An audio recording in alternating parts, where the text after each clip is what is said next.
the pop culture field, and you will.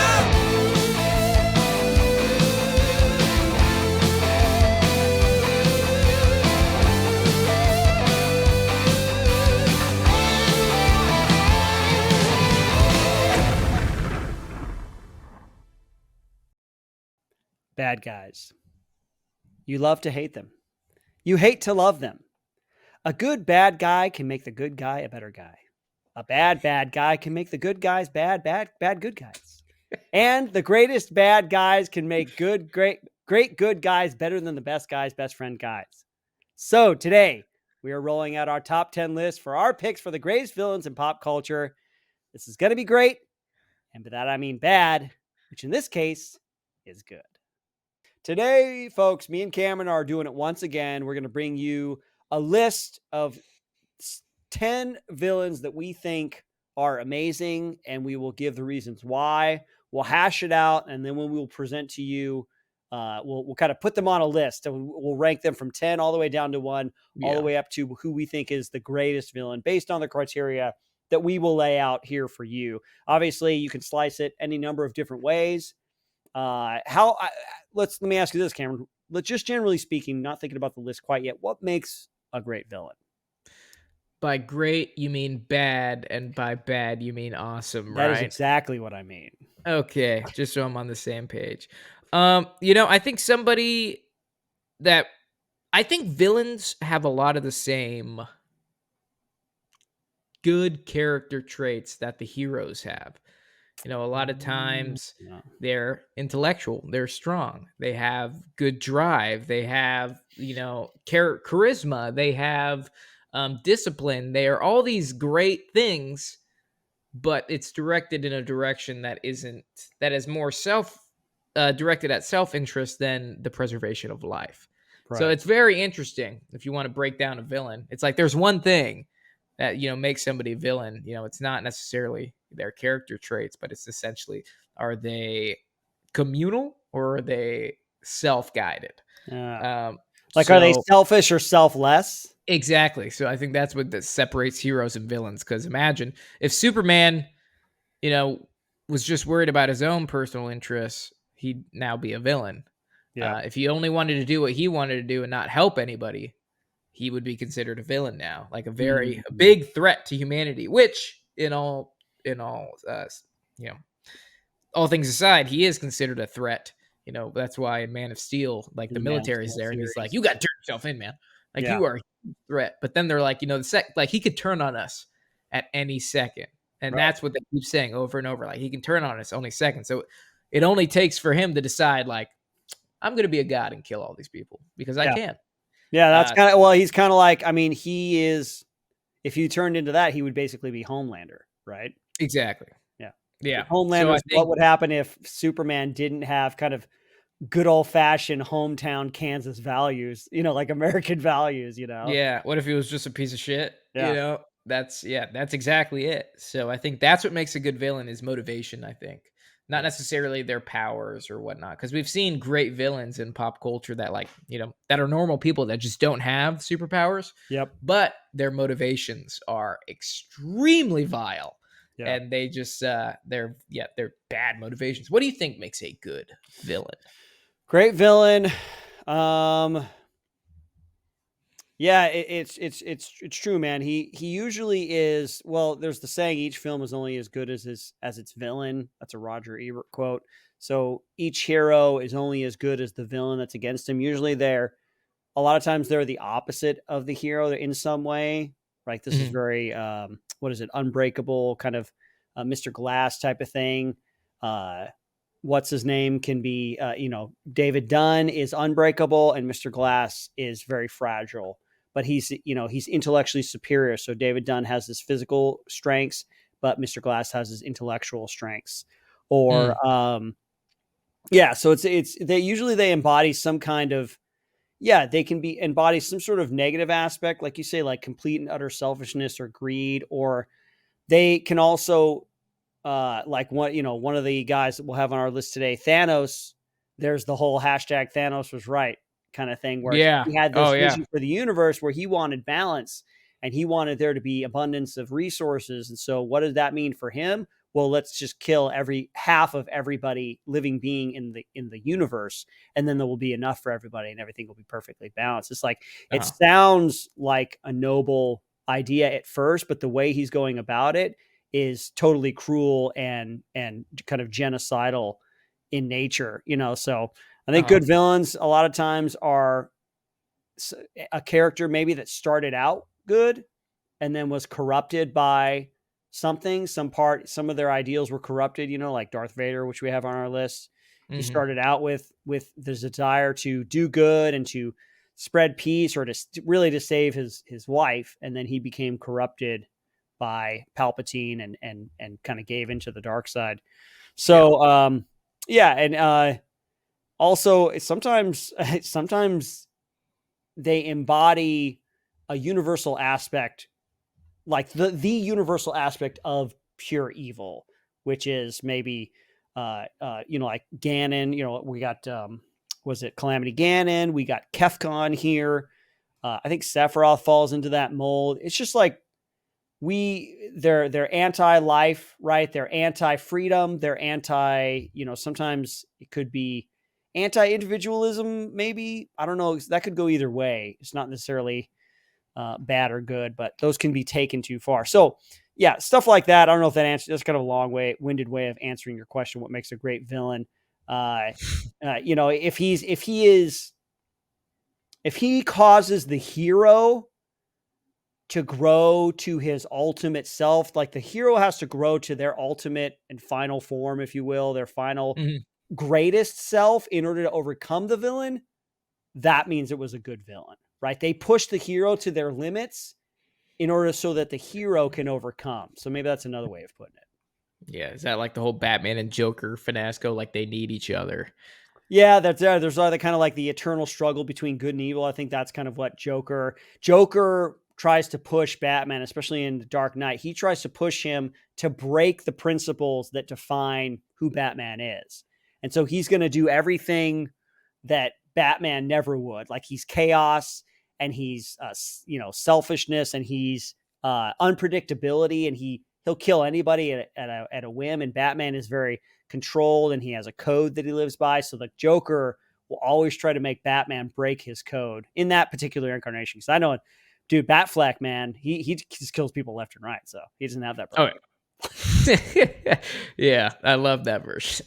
Yeah, it's good. It's what Batman should be. But anyways, I mean, speaking of villains, let's kind of introduce the villains that we have on our list. Okay. And then we can maybe, talk about our personal favorites and picks out of this list to maybe see if we have some bias here. But I don't know. I kind of want to introduce our players in this ranked, because I feel like this ranked format is a really fun one. We have a lot of fun with this one. So let's introduce the players, and and we'll see if we have a most hated out of this group, and move from there. So you go introduce the first one, because I honestly have no idea who this guy is. Okay, so yeah, the first one on our list, in no particular order, Ozymandias from The Watchmen.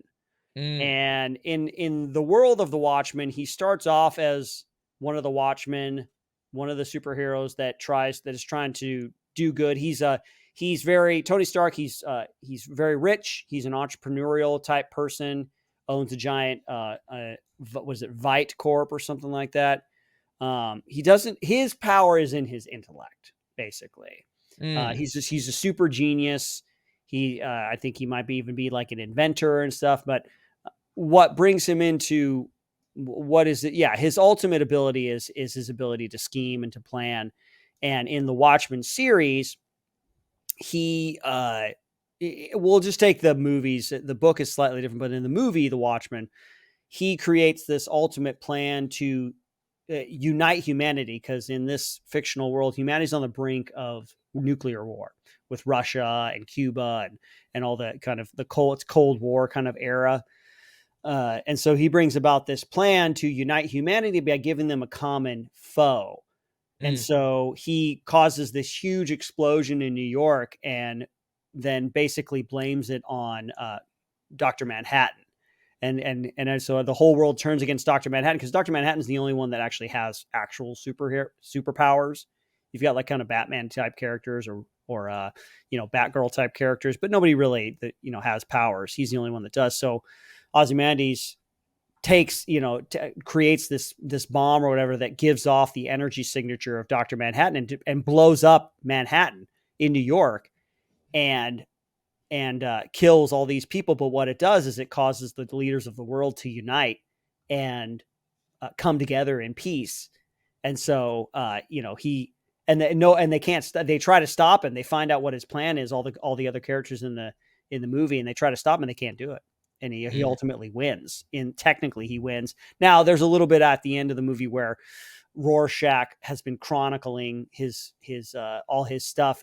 The whole investigation, which in essence leads to Ozymandias as the center of the explosion or the guy who perpetrated it, and that was kind of like put into the mailbox of some kind of like super political kind of publication that presumably would print it out later. But yeah, Ozymandias, he's the personification of the type of villain that uses his mind to overcome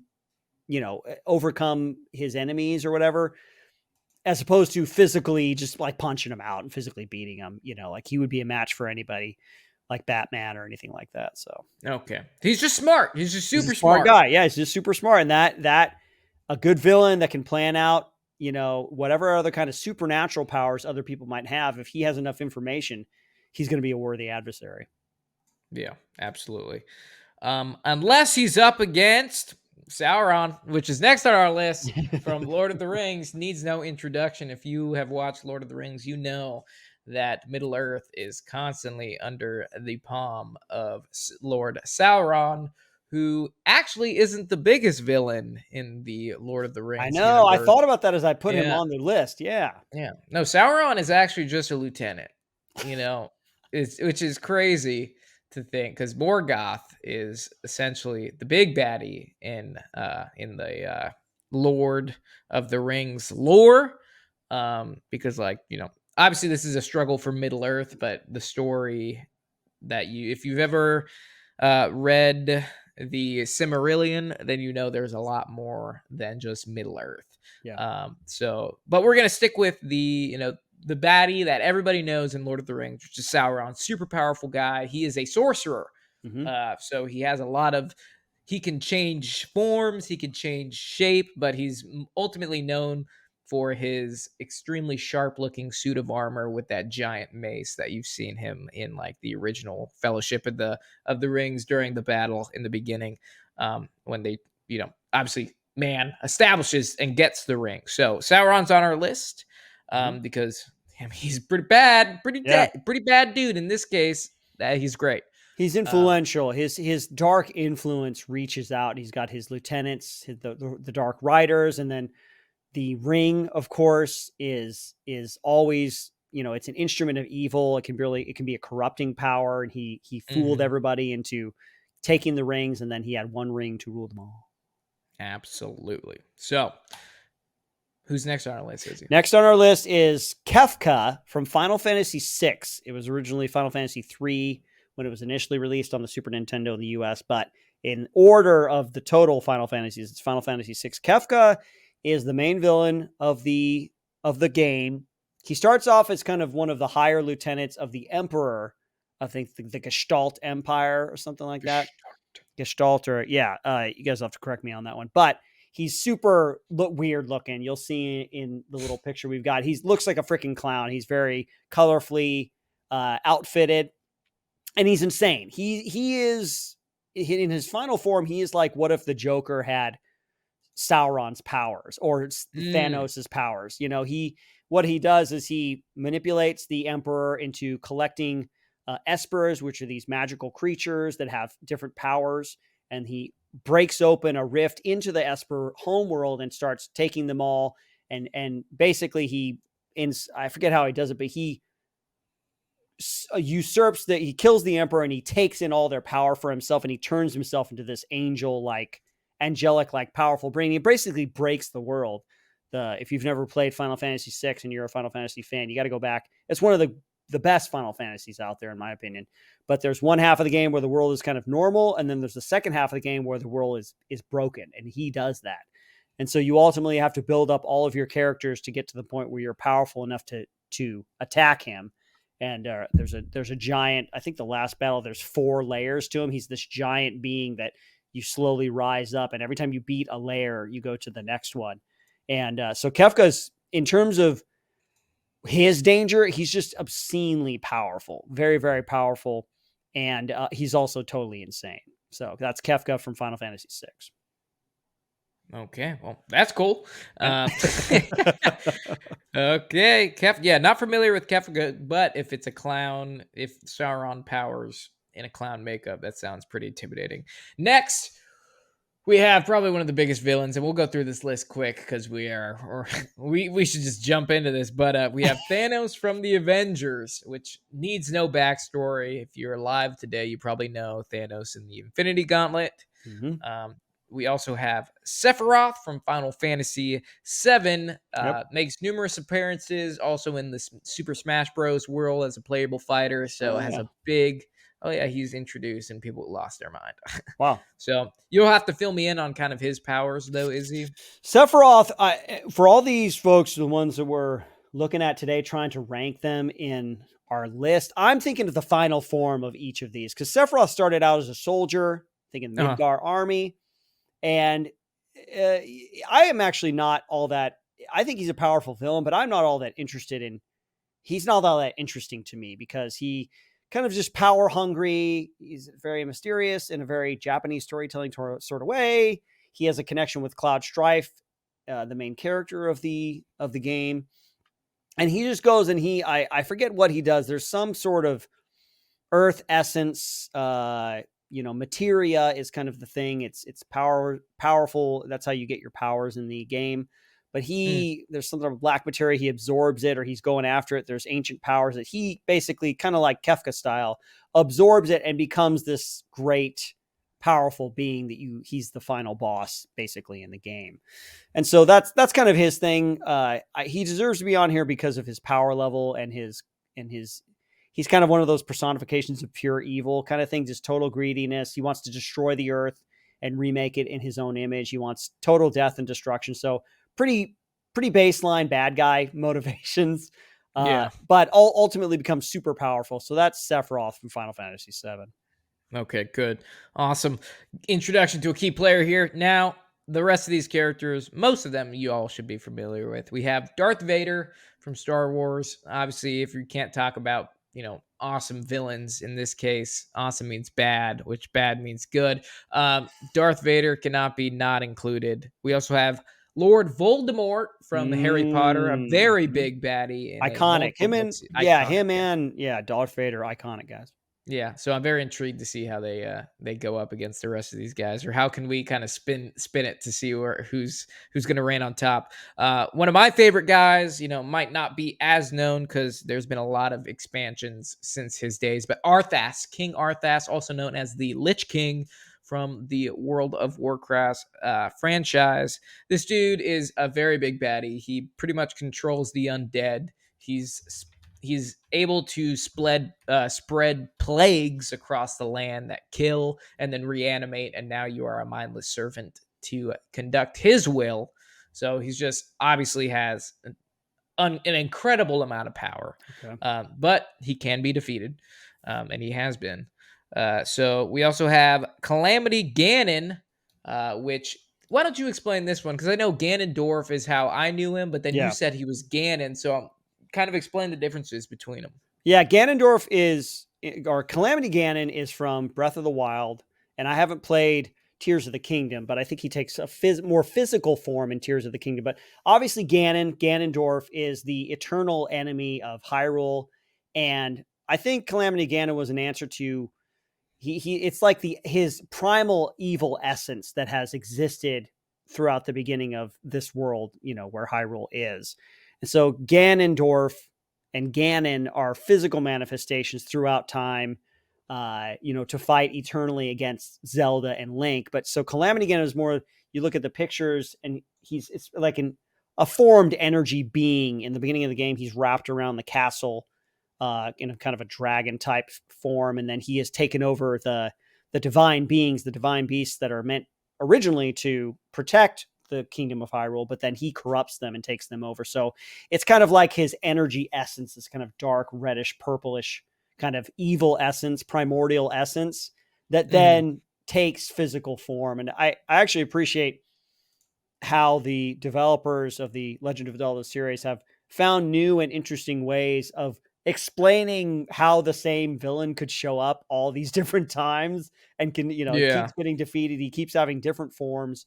And so it's this kind of, it's the classic eternal struggle between good and evil, which is a great classic storytelling trope and one that I think he embodies pretty well. So Calamity Ganon is our number 9. Okay, yeah, he looks like a bad dude. Yep. All right. And then finally, probably one of the most powerful villains that we have on this list, Adolf Hitler. You know it's true, folks. Yeah, you know it's true. Why don't you explain the logic here? Because there is no being on this, in any of the multiverses or on this plane of Earth, more evil than Hitler. Because if you want to call somebody the worst name ever, the worst thing you can do is call him Hitler. It's reductio ad Hitlerium. It's in an argument. If you want to call somebody the worst thing ever, you just call him Hitler. So he had to be, he's our ringer in this. He is our ringer. I mean, this technically he's been portrayed in pop culture. Oh my gosh. He is a character. He's been in video games, movies, books, over and over again. One of history's worst guys ever. Yeah, you don't hear people arguing and then say, well, you're just like Pol Pot, or you're just like Nero, or whatever. Yeah. There's some bad dudes in history. Nobody gets more recognition. It's almost kind of weird how popular he is. Yeah. With the kind of person that he was and what he portrayed. It's almost a little weird. It's like, oh yeah, everybody knows who Hitler is. It's like in the worst way. Yeah, in the worst way. Know? It's like, talk about legacy. Right. If we really wanted, if he was that evil, like, why we would just let him die. Yeah, let him be consigned to the trash heap of history. But here he is among the greats of the villain. It's like, and by great I mean bad. Jimi Hendrix. Yeah. Adolf Hitler. There's Jesus Christ in terms of popularity, and then there's Hitler, like right behind. Yeah, world known. Right worldwide. there on the same line. Okay. So, but folks, you guys know the deal about how this works. So now that we've talked about our list of 10 baddies, we are going to rank them. And Izzy, if you want to pull up the screen, and folks, this is a little bit more reason for you to join us on our YouTube page because we have a visual aid. Izzy has, organized a little nice ranked with pictures of every single person. There's a nice picture of Adolf Hitler smiling. So that's great. And so if you want to follow along on our YouTube, it might behoove you to give you a little bit more entertainment.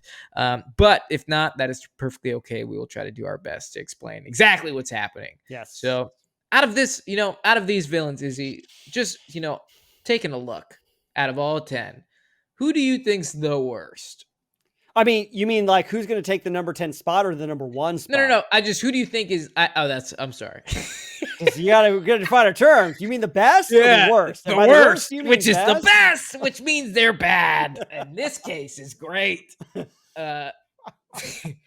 I mean, just looking at this, who do you think is the baddest villain of all time? The baddest. Who do you think is number 1 on this list of being bad? Okay, so how are we defining bad? We got levels of devastation. Right, that's what I'm trying to figure out because we got to define our terms. Who could cause the most chaos? The most chaos, or who has maybe there was a single evil act, that they perpetrated upon, whatever population, what their motivation was. Yeah. Like, you need a real bad reason. I mean, it has to be like, I think a heinous act, like most evil motivation, like biggest hate, like who has the most amount of hate in their heart? Let it out. Yeah. Who's going to let their hate really come out?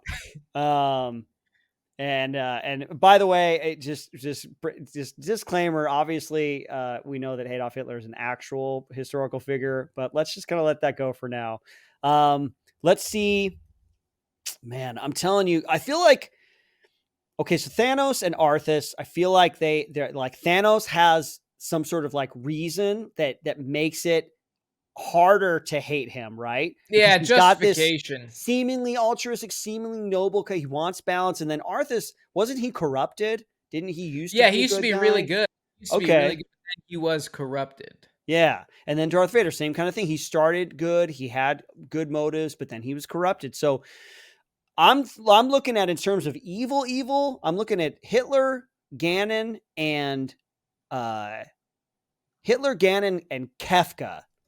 Because Kefka, I think, probably maybe the worst in terms because he loves to be evil. Like he is like Joker. He loves chaos.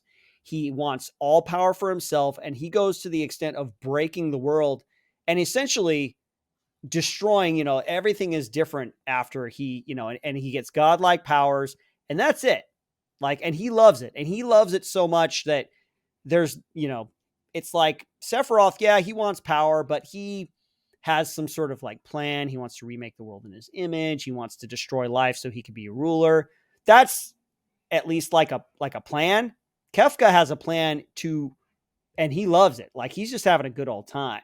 I would put maybe Hitler in that same one. Calamity Ganon, baseline evil, right? It's the essence of evil. And then he personifies himself in different eras, but he's like kind of like the essence of evil, And so for me, I'm looking at Kefka as because I think because he enjoys it the most, he enjoys his evil, and to me that puts him way Like he evil. loves, he loves his job. Yep, he loves his job, and that's that's there's one thing to have internal conflict or to come from a corrupted background and then to be turned into evil or whatever. Maybe Voldemort a little bit too, because I feel like he's always wasn't he a student or whatever? Yeah, he was like a wizard. And No, Voldemort was a student at Hogwarts, and he wanted to protect the magical world. He wanted to rule the Muggles with the magical world. So no, he thought they were. I believe he didn't want the Muggles. Like he's like we're better than them. Yeah, He's he wanted to rule over them, didn't he? Yeah, he wanted to rule over. He's like we are gods, Okay, pretty much. okay. So, but yeah, they wanted balance. Everybody else wanted balance, and I'm sure there's more reason to it than that. But that's as far as I understand. Where like Voldemort just hates humanity, normal humanity, and wants to rule over them, but everybody else is like we're a proponent of balance. Like they have their world, we have ours. And we should keep it that way. I mean, not to say that he's not an extremely powerful individual, but like he can be killed, but he does have those the Horcruxes. The Horcrux, remember? Yeah. So he split his soul into numerous Horcruxes around the world, which are pretty much personal possessions or items that he cared about deeply, and he split his soul into each one of them. So it's technically, to kill him, you need to destroy all the Horcruxes, and you have to locate them and find them. Right. So that's a little bit of a, that's a doozy that you would have to do that. Yeah. But interesting. But like, that he's pretty powerful. Arthas, kind of did the unthinkable. So the Lich King is like a separate entity. So that's its own kind of thing. But then Arthas ended up, destroying his own. He used to be a paladin, and then he murdered his own father, and then joined.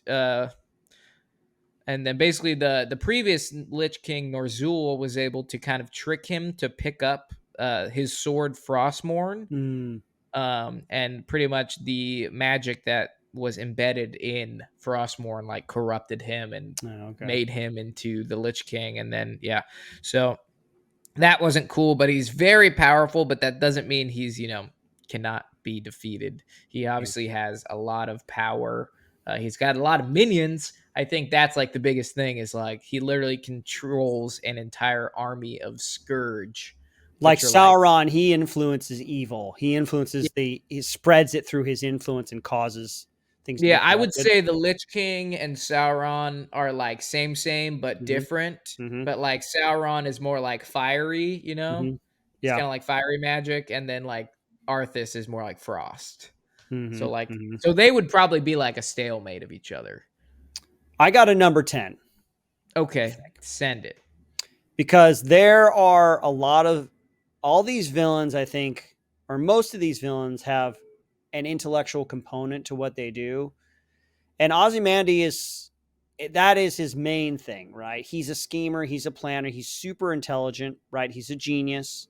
Yeah. And he knows how to manipulate the capitalistic system and all that kind of stuff, politicians and whatnot. But I would say other people on this list, other villains on this list, to some extent have that kind of intellectual component, but also they have far-reaching powers. I think power is going to play a big component in our list. So I would say Ozymandias probably the number 10 in our list. If you think, Yeah, no, I would agree, man. Okay. It's like he's super smart, and that might help him. But like, sorry for the bad picture, by the way, folks. I couldn't get a good one to say. So.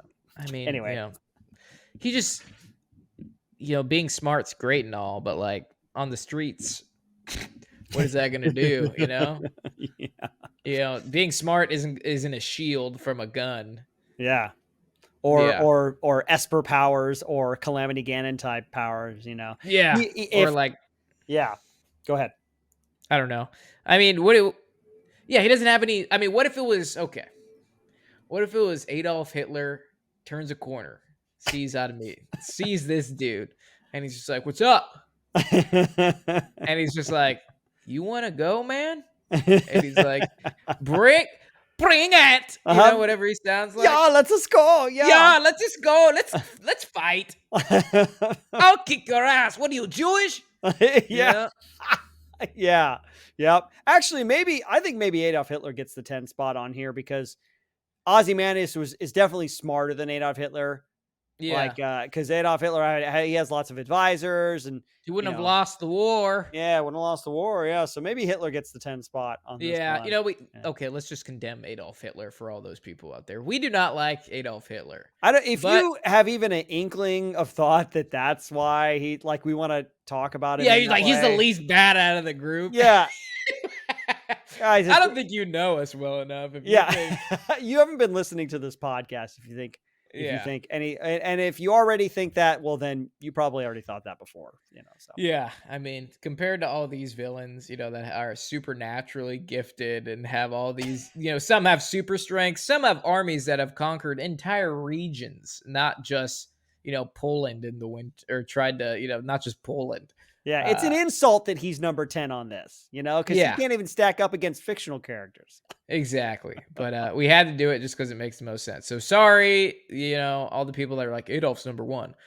Adolf Hitler would not beat the Lich King in a fight. Let's be honest. Okay. Yeah. Now that we've established that, number 10 and then number 9, I will agree that, Ozymandias compared to everybody else, like being smart's cool, but like Darth Vader bursts in your door. He's not going to do much. He's just going to be maybe if he didn't plan it out beforehand. Yeah, then he's not good. Yeah, he's done. Yeah, he's a strategist. He's gonna. Yeah, it's not gonna work. But you can power through strategy. Yep. Okay. All right. So number 8. Let's see. Who do you think would get? Oh, I got the I got number the 8 numbers wrong. Sorry, that's a 7. No, I got that. 6. There you go. Okay, 8 and 7. Okay, now power's starting to become more of a component, right? Yeah. It's not the only component, but I'm looking at Sephiroth and Darth Vader. I'm looking at Voldemort and Darth Vader and Sephiroth. I'm looking at Sauron, Kefka, and Calamity Ganon. I'm like stacking up, like who lines up in terms of the kinds of power and influence that they have and the kinds of acts that they have perpetrated, Yeah. So it's like, okay. Well, it's like, okay, Thanos, is there any limitations of his Infinity Gauntlet? Well, the thing with Thanos is that he has the infinite versions of these powers, like mind, power, time, reality, right? But he has to focus his ability. He has to focus himself to make individual things happen. You know what I mean? And so he's not omniscient, right? He's not all knowing. He's not omnipresent. He's not everywhere all at once. He may be omnipotent in terms of the power that he can command, But he's Yeah. got to, like, when he's fighting the Avengers on the planet, he's got to pull that moon out of orbit. He's got to Yeah. focus himself in different ways to use different aspects of the gauntlet. So, I love the whole what if Ultron won episode in season 1 of What If on Disney. There's a part where Ultron's there in the form of Vision, but he's Ultron, and he goes to, like, Thanos walks out of his little portal. He's kind of looking around, and Vision just slices him in half with his Mind Stone laser.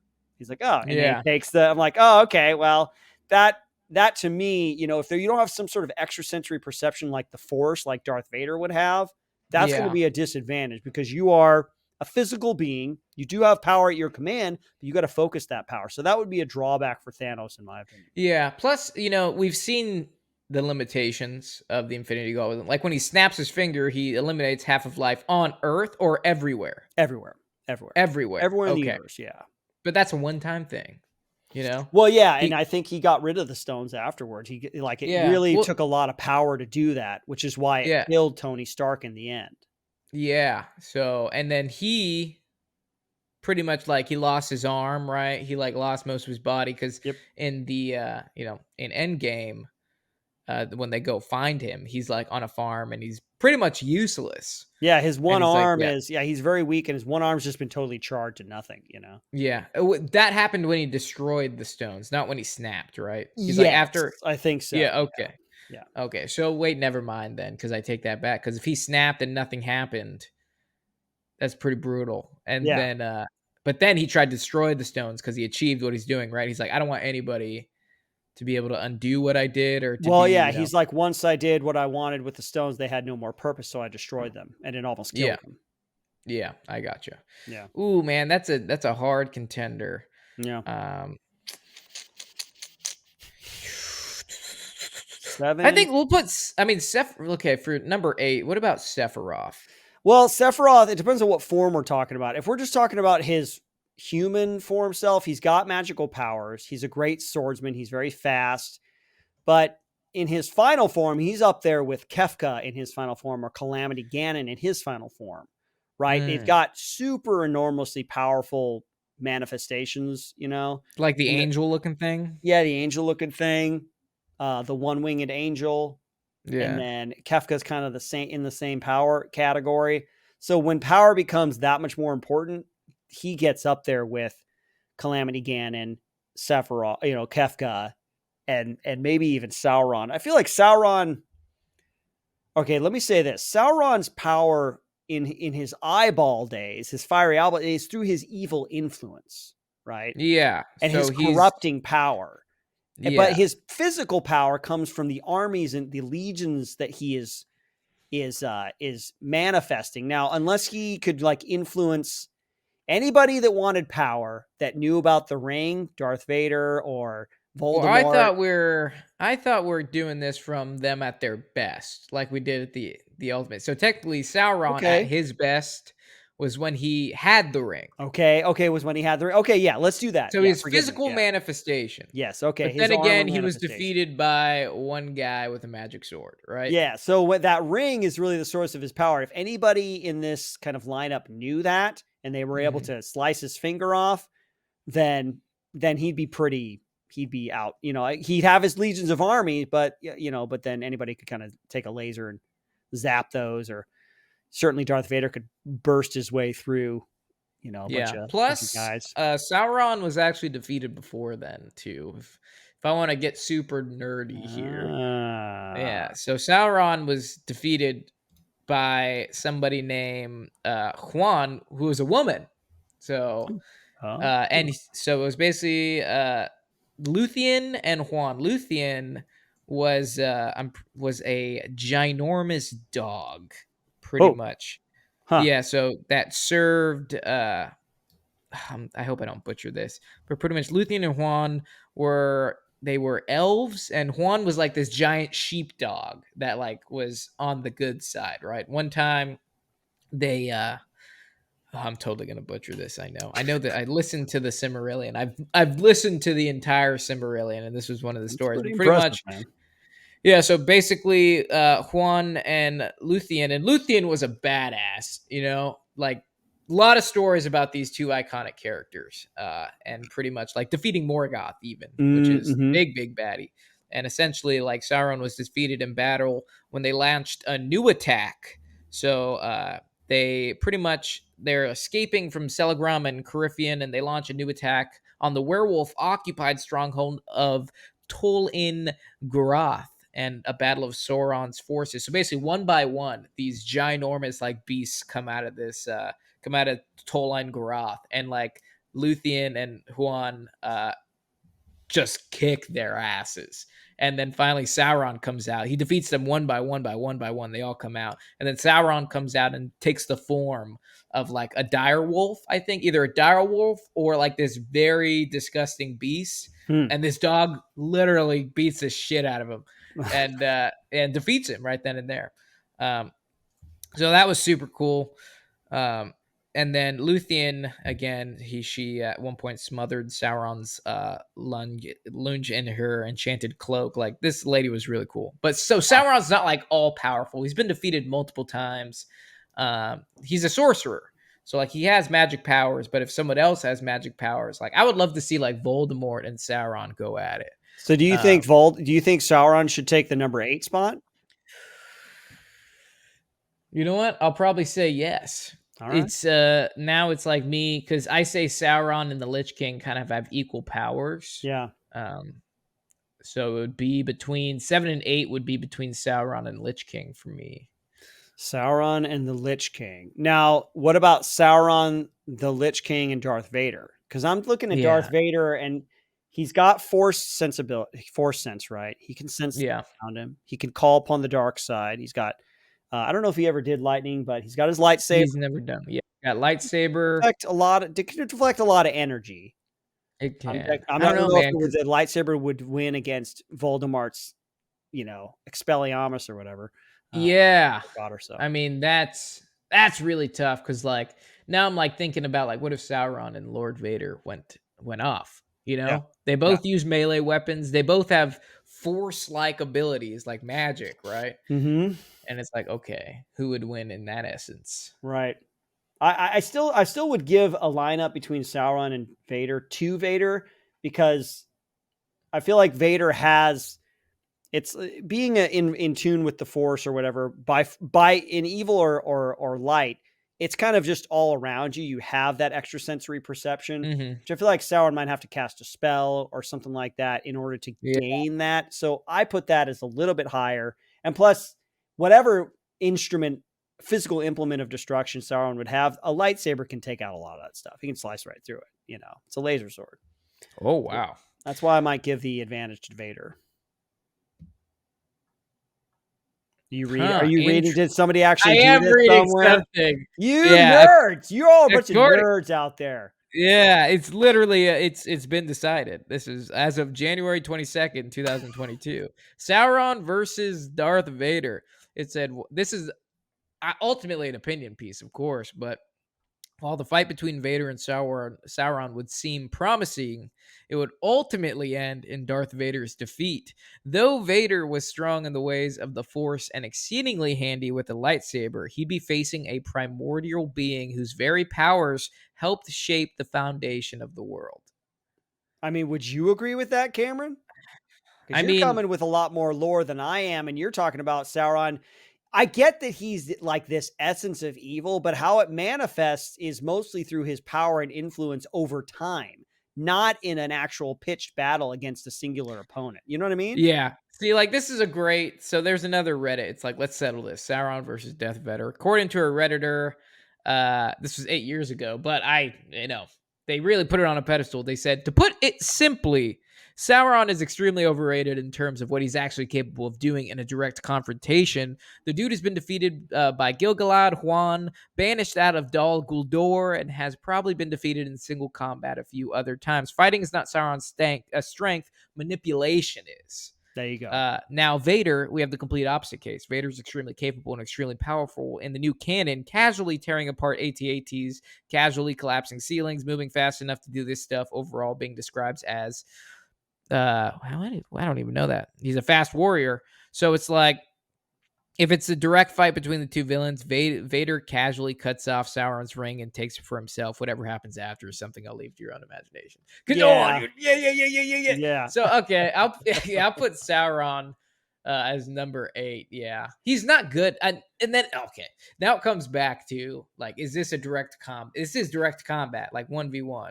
Right, because we Right. are trying. I guess it's inevitable that we get into this conversation because we're trying to pick who would rank higher or lower, which begs the question: well, who would win in a fight? Who would win in a fight? Yeah.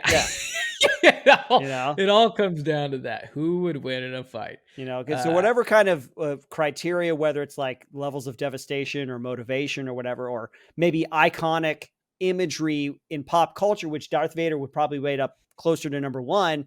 Yeah. If we're doing it that way, it all depends on the criteria, I guess. But if we're doing it God. that way, Darth Vader is either going to be 7 or 6 because we have to decide if he'd be up against when he's up against Voldemort and the Lich King in terms of physical prowess. I feel like Voldemort might have an advantage because he could throw stuff at him from a long ways away. He's got a list of spells at his disposal. Whereas Darth Vader would be, he's got lightsaber, he's got force sensitivity, he's picking up things, throwing things, blocking things with his force powers. But then ultimately, what if Voldemort throws like some sort of withering spell or some sort of like, he turns the ground underneath him into lava, whatever. I feel like Voldemort has a wider vocabulary, a wider toolbox to pull from. Yeah, which is, I feel like we're not the first to do this because every combination of people that I think we would put together, a Google search, it's all there. It's literally all there. There's even a death battle. Yeah, death battle. Death battle, because I'm like, who would win in a fight between Arthas and Sauron, like I mentioned. YouTube page called Death Battle, and this is one of the battles. All right. Well, listen, hey, I think we should cut ourselves off from that because I don't want to be influenced by any other battle, any other nerdly mind. I want us to talk about it and hash these things out ourselves. So I'm going to say, I would say Darth Vader is number 7. You think Darth Vader is number 7? Yep. Because I think Darth Vader is if you want to, Jedis are kind of wizards, aren't they? Yeah, they're space wizards. That's essentially what, but I'm thinking of all the different ways that I've seen the Force manifest itself throughout the movies, essentially. I don't know if any of you would have insight into the books or the animated series. So I'm just going off of what I've seen Darth Vader do. I mean, super powerful, pulling down AT-ATs, collapsing. I mean, stuff. It's basically force push and force pull. I don't know if he does force lightning, but he can it's force push, force pull. But like, are you able to? And remember, I would say like, we're missing a very important part of Vader. He's only half human. Who? So he's half robot. He's got an arm and his legs cut off, and he's encased in a suit that helps him breathe, essentially. Yeah. And so he's still force powerful, but he's handicapped in a way. He is handicapped, but like we've seen him like Rogue One, Darth Vader, and then the Obi-Wan series Darth Vader. He's still handicapped, but that's at his most powerful. I think we've seen Darth Vader. Yeah, that's fair. That's fair. And it's like, I think he's a more powerful because Voldemort needs his wand. Okay, you're right, because that's a major plot point, right? Yeah, like he gets the Master Wand and then he becomes very, very powerful. But like, wizards, maybe it's a Sauron type thing. If Darth Vader can just get his wand away from him, cut his hand off, force pull, takes the wand, and then he's powered. Like, what is he gonna do? Yeah, he needs the wand to cast. Is there anything in Harry Potter that they can cast without their wand, or they always need their wand to cast? I feel like you're right, man. You guys can let us know in the comment section, but I feel like they gotta have their wands. They need their wands. Vader doesn't need a wand. Doesn't need a wand. He's got the Force. No. So maybe that puts. What do you think about this? Yeah, I think that. I think Voldemort's stronger than. Actually, can we put? Let's put. I think Arthas would win against Sauron. So like, I think Arthas would be number 7. Number 7. Yeah, and then Sauron would be 8.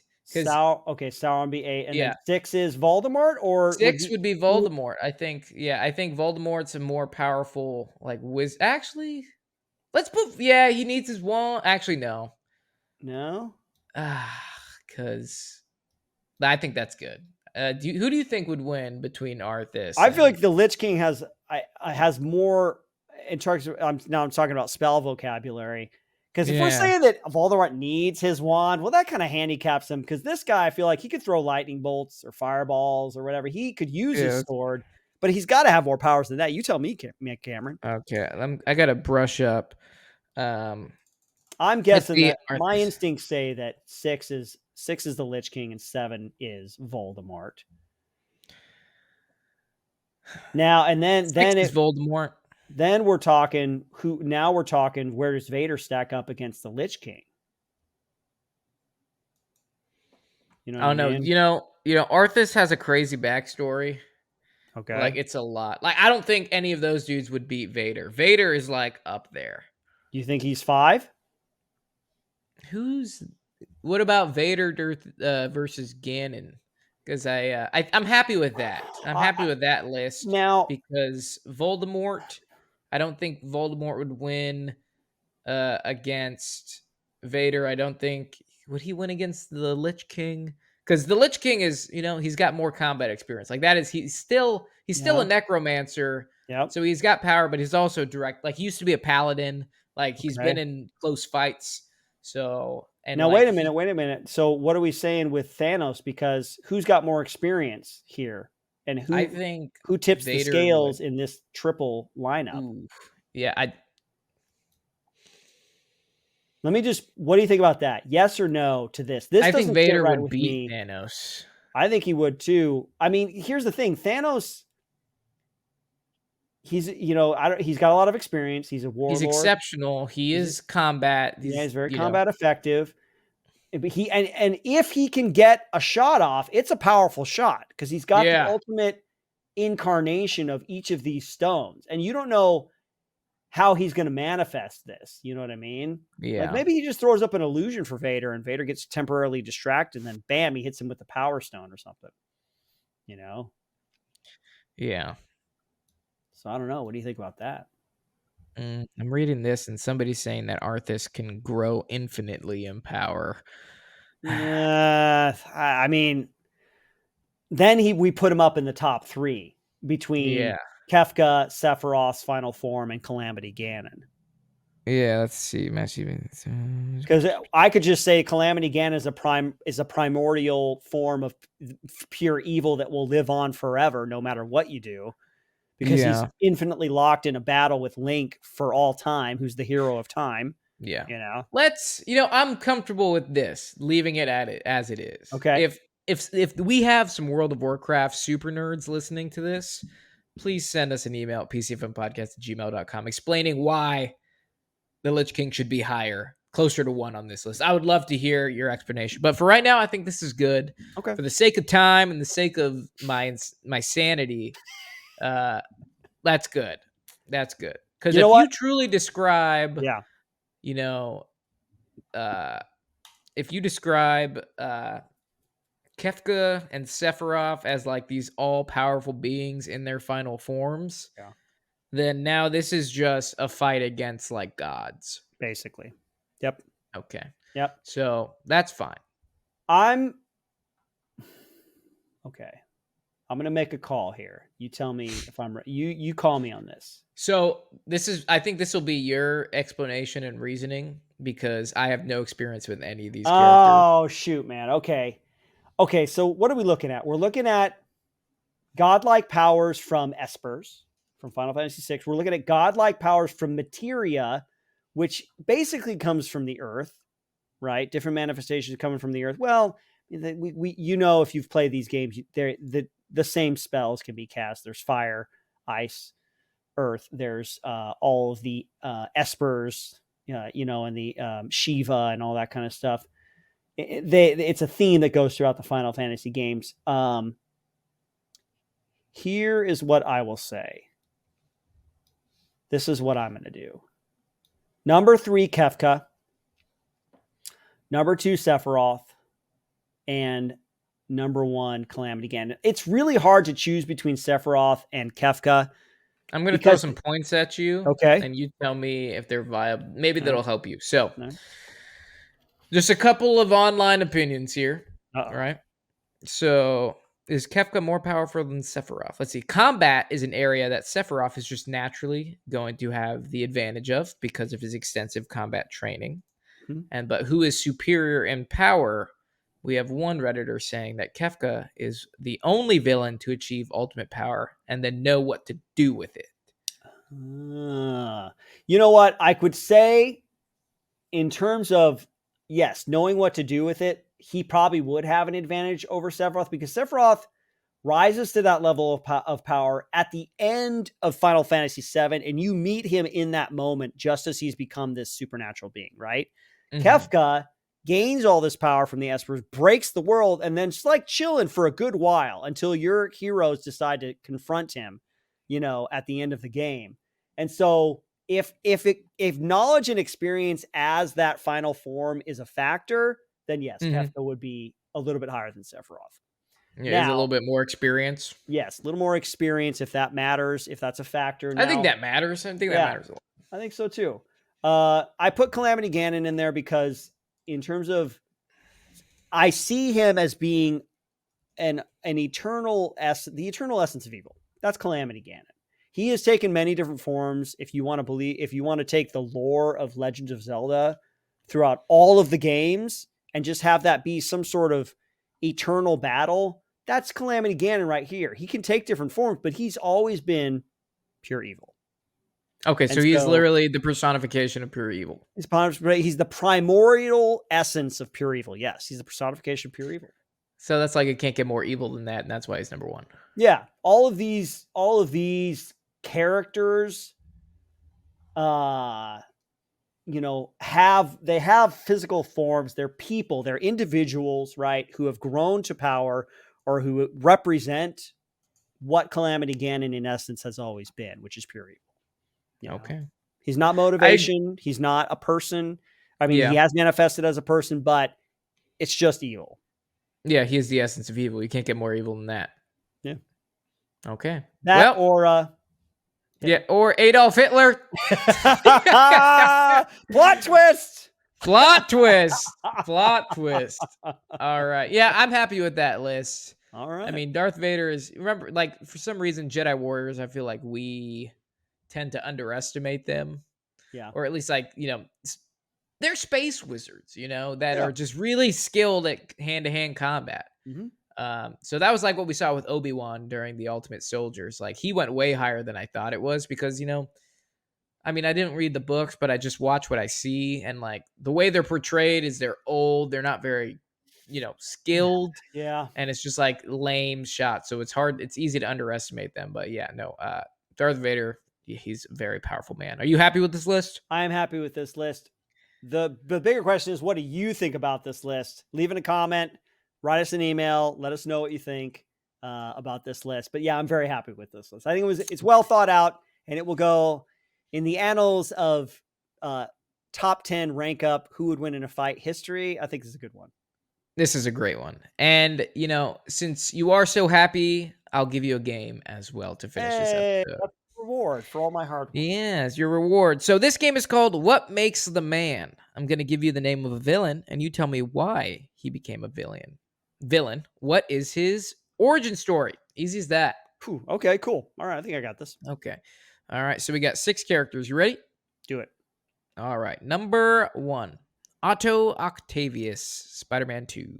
Otto Octavius was a scientist. I guess if you want to do Spider-Man 2, Tobey Maguire era, then he was a scientist trying to harness the power of the sun in the palm of his hand, trying to make free energy for everybody. And he had his arms that were his assistants to help him control his machine. It goes bad, goes out of control. He loses that little inhibitor chip, which makes the tentacles start to have a voice in his head. He goes a little crazy, and then he blames Spider-Man for his failures.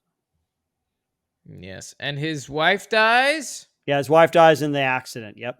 Yeah, I mean, you pretty much got it right, but yeah, okay. So you got the idea. Okay. All right, cool. Okay. All right. Speaking of Ganon, Legends of Zelda. I mean, which one? He's the primordial essence of evil. The first Legend of The Zelda, humanized, yeah, the the Legend of Zelda, like humanized. straight Ganon. I mean, I know that in Link to the Past, he is the advisor to the king, and then he betrays the king or something. He's like an evil wizard who uses the Triforce of power. There's 3 parts to the Triforce: power, wisdom, and virtue, I think. But he used the Triforce of power to take over the kingdom. And in the first one, he's like an evil pig wizard guy, I think. But yeah, he's basically an evil wizard in actually, what's the famous N64 one? Not Majora's Mask, the one before that, but he's an advisor to the king. He's actually a high official that betrays everybody. So Okay. I mean, one of you pretty those. much said. Okay. Yeah. I'd say the answer I have here is he wants to conquer Hyrule by capturing Zelda and stealing the Triforce. But you Yeah, said that's Triforce, yeah. classic. Yeah, classic. All right, I'll give it to you. There's a lot. I'm sure that there's so many games, but you got it, man. Okay. Annie Wilked from the Misery film. She is the person that finds the author, James Caan's character, in the woods in the snowstorm, takes him, nurses him back to health, but is a huge fan of the books and cannot stand it when he kills the character of Misery who's in his books. And she hobbles him. She puts his ankles in there and sledgehammer. One of the greatest, most horrific moments in cinema history. But yeah, she's the one who nurses him back to health and then keeps him there as a prisoner, and he has to kill her to get out. Yeah, no. Dude, I was just talking about that movie yesterday. So brutal. But yeah, you are absolutely correct. She finds out that Paul is going to kill the main character in the next book and wants him to rewrite the ending. Also, she is batshit crazy. Yep. Okay. All right, good. Next one on the list, Magneto, X-Men. Magneto he's a magnetic power guy, was a friend of Xavier, but believes there's a war brewing between humans and mutants and wants mutants to be supreme. He wants to protect them, and he's willing to kill in order to get it, in order to find a safe haven or to conquer humanity so that mutants can rule. So, yeah, basically. Yeah. Good. You're killing this game. All right, we got 2 more. All right. Are you ready? Let's go. All right. The Wicked Witch of the West. I mean, I guess with Wicked now, she has like a sympathetic backstory where she was Elphaba, and she and the Glenda the Good Witch were friends in witch school, and then she gets really powerful, and the wizard doesn't like her, so she becomes a rebel, and then eventually this misunderstood anti-hero person, I guess, goes off and has a great life. I mean, she's the Wicked Witch of the West in the original Wizard of Oz, and she's just evil. But in Wicked, she starts out as a good person that gets misunderstood, and then he ultimately has to rebel. So, I mean, I like your answer way better than the answer Chris has here. He just said she's angry because Dorothy dropped a house on her sister and she wants the ruby slippers. that's But that yours sounds cool. a little bit more backstory. Yeah. I'll give it to you because that's like, yeah, that's Okay. that's straight up backstory. Through sheer effort and nerdery. Sheer effort and nerdiness. Glad you like musicals. Okay, final one. Here we go. Hans Gruber from Die Hard. Hans Gruber is a bank robber, basically. He makes himself out to be a terrorist, but basically all he wants to do is come into Nakatomi Plaza and pretend to be a terrorist while actually just robbing the vault. He's an exceptional thief, as he says. And leads a band of European mercenaries, European thieves to take him out. So, yeah, he's the bad guy in Die Hard. Okay. Yeah, he wants those goddamn bearer bonds. Yeah. We'll be sitting on a beach earning 20%. Exactly. Nice, man. Well, that's it. That is correct. You pretty much got them all, I think. Yeah. Yes. Clean streak, my friend. Clean streak. I like it. One more time for our friends. This is our final lineup. You tell us what you think of it. There we go. Hitler, Ozymandias, Sauron, Voldemort, Lich King, Darth Vader, Thanos, Sephiroth, Kefka and Calamity Ganon. There you go. Looks pretty good. Yeah. Pretty good. I'm pretty happy with it. Yeah, pretty happy with it. And most importantly, we hope you are happy with it. If you're not, save comments to yourself. But if you want to reach out to us, pcfmpodcast@gmail.com. Let us know your thoughts about this episode or our list. Maybe mention some of your favorite villains that if we do a part 2 to this, then we can throw them on there. Folks, it was a pleasure having you, unless Izzy's got anything. I got nothing. Thank you so much for joining us on this episode. We'll see you on the next one. And that being said, Cue music.